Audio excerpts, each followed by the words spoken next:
এজন্য তিনি বললেন রব্বি ইশরাহলি সদরি, আল্লাহ আমার সিনাটাকে শক্ত করেন।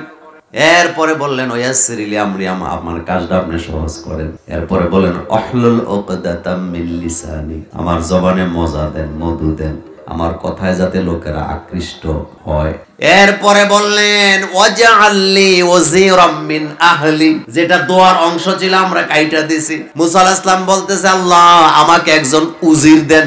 উজির কি রিকশাওয়ালা হয়? আর হয়।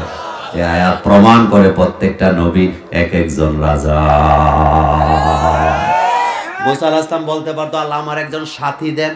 তিনি বলতেছে ওয়াজআলনি ওয়াজিরাম মিন আহলি, আল্লাহ আপনি আমার একজন উজির দেন। তার মানে উজির লাগে আমার ভাইয়েরা নেতার, উজির লাগে বাদশার, উজির লাগে রাষ্ট্রপ্রধানের। মুসা আলাইহিস সালাম একদিন রাষ্ট্রপ্রধান হবে, এর আগে তার জন্য উজির বানায় দিলেন কে?